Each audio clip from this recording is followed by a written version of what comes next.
stand clear of the closing doors, please. Being from New York means, just a kid that not afraid of anybody or anyone, play with a chip on their shoulders. Some place that not a lot of people could, say they're from. It's a special, unique place.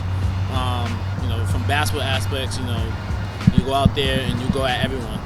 And I think that's what, separates us from everybody. We play with that grit, that fire, because, that's, played in the parks, and that's something that, has been going on for years.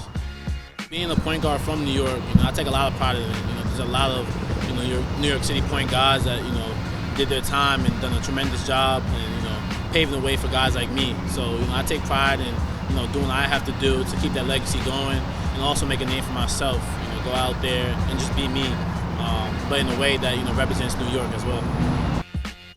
So if you go back to young RJ, you looked at this tiny little kid, but a really, really skilled tiny little kid with a huge heart, toughness, grit that you normally don't see in 7th and 8th graders.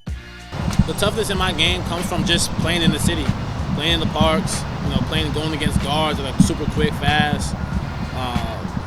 And it's like you go out there in the city, you play in the parks, and it's like everyone has that edge on them. Everyone has like a chip on their shoulders, and everyone wants to go at each other. So, and it's like you can't really back down. You know what I'm saying? Because you want to prove them wrong, and you don't want to look bad out there. So that toughness definitely was instilled in me during when I was playing my time in the city. My experiences at Gauchos, I give credit to them.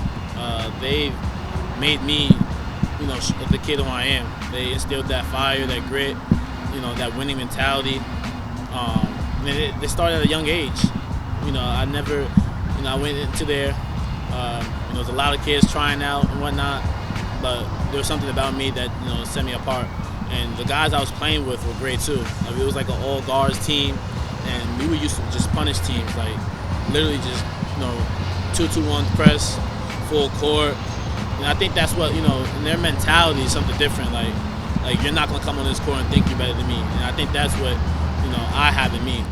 For some reason, that chip on his shoulder really grew larger and larger because for some reason, up until he committed, nobody gave him credit.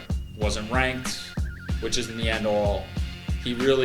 The high major offers didn't come in. The invites to all the elite national camps were like last minute things.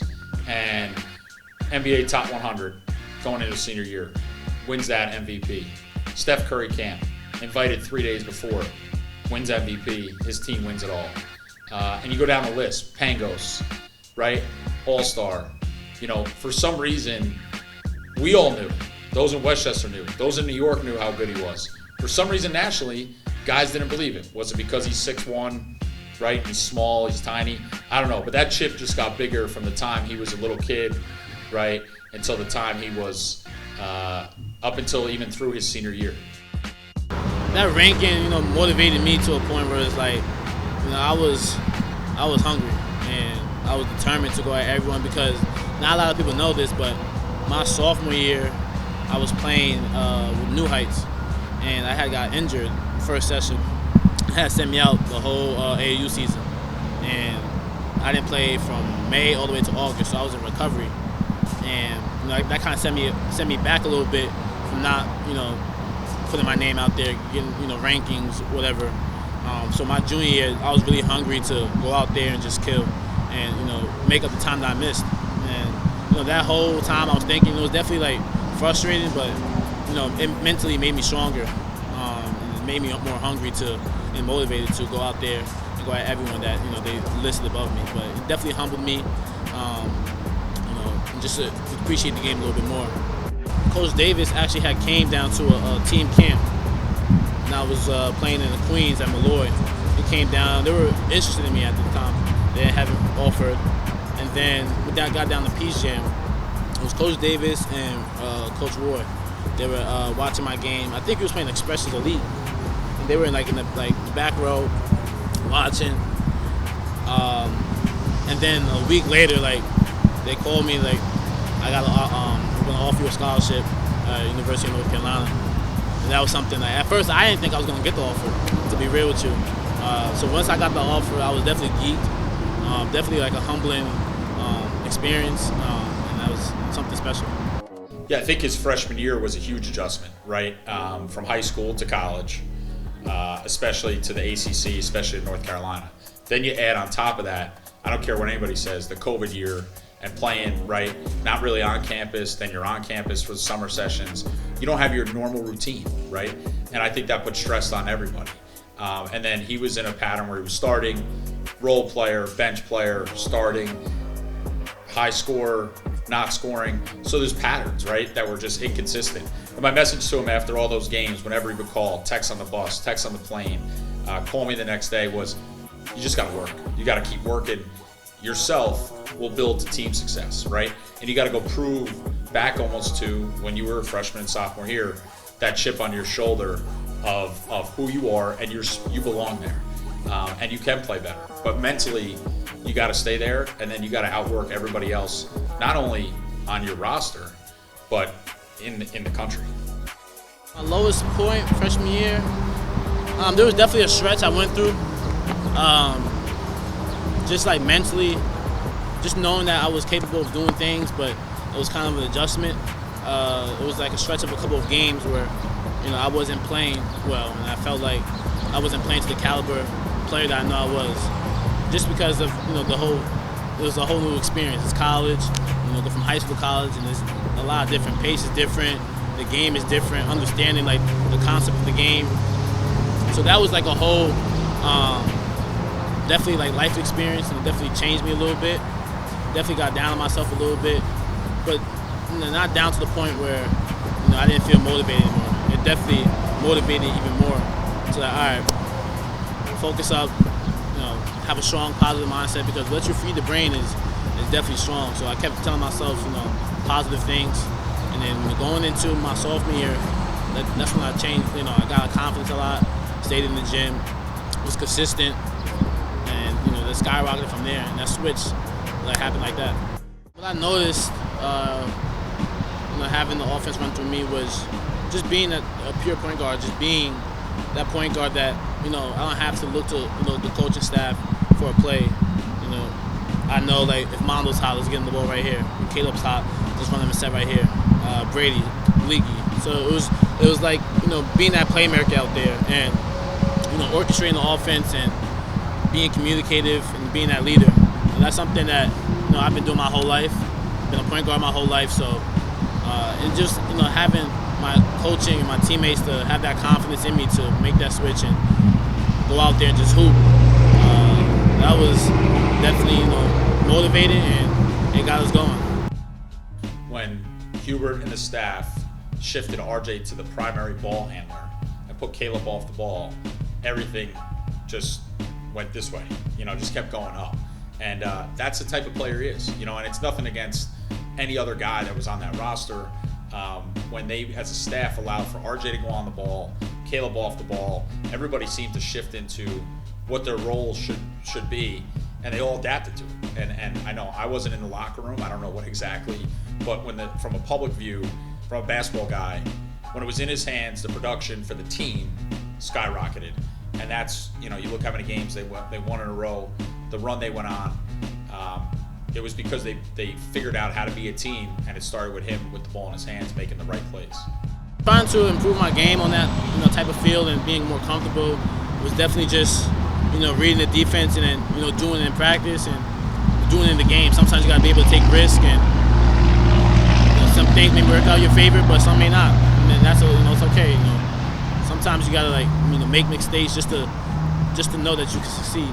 And I felt like the more I played and the more on ball, use the ball screens, the more comfortable I got, the more I was able to get to my spots and pick and choose when to score, when to pass, and whatnot.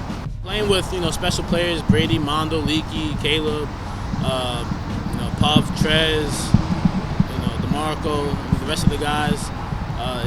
It's something that I think was to our advantage this past year, because one person can have an off night, but here's the thing: we had 4 other players that could dominate the scoring and fill up the stat sheet.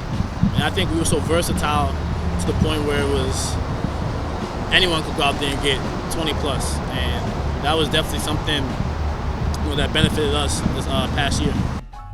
For whatever reason, right, the normal fan or anybody that doesn't know X's and O's looks at that roster and might have seen him as the third or fourth option, third or fourth guy to speak to the media, third or fourth guy to get the praise. There'll be some games where I think analysts don't do their homework and even know who he was, right, leading up to the NCAA tournament. And, you'd be watching it saying, like, what are they watching? And that's not just me saying it. My phone texted me, other analysts, other people, other reporters, and for whatever reason, he didn't get the pub, he didn't get the credit until probably that Baylor game. Well, I remember most from the Baylor game was just the whole that whole second half was just crazy. Just Brady getting ejected and emotions flaring up, and then just seeing like who was around you at that time. Their press was crazy. They'll turn the ball over. But at the same time, I do remember, bringing my teammates in, calming them down, say like, we got this. We're gonna pull this through. Everybody remain calm. It's like, go out there and just hoop, and make the right decisions, make the right plays, and stay together. Because that was the main thing, staying together with everything that happened, everything that was going on. It was about staying together. That moment when you feel like, I'm pretty sure every hooper can relate to this, like you're in that mode and you feel like no one can stop you, no one can check you. That's the moment I felt during that game. Just how high I got, my ability to make shots in clutch moments. That's something that I've been doing it, but like doing it on the big stage, doing it in March Madness to get to the Sweet 16. That's something that it's definitely like a memorable moment. Definitely something that I'll hold in my heart and back of my brain forever. So I always turn my phone off like before every game because I don't like to be distracted. I don't like the noise, so I just turn my phone off. So once I turned my phone on, it was just like mad notifications, like Instagram, iMessage, Snapchat, Twitter. It was just blowing up, and I couldn't really like get back to like everybody. But I eventually did get back to them. But at that moment, it was just crazy. It was like a lot of notifications. I think I may be too hard on myself a little bit, but sometimes I gotta give credit to myself and to have that success and to have those people reach out and Trey Young, Donovan Mitchell, guys from my area, 914, and it's something that is special to me because they're of high caliber players. They are well known, and that's something that I definitely enjoyed and definitely want to experience again. So after we lost the national championship, it was just like depressing. Everybody was sad. Like it was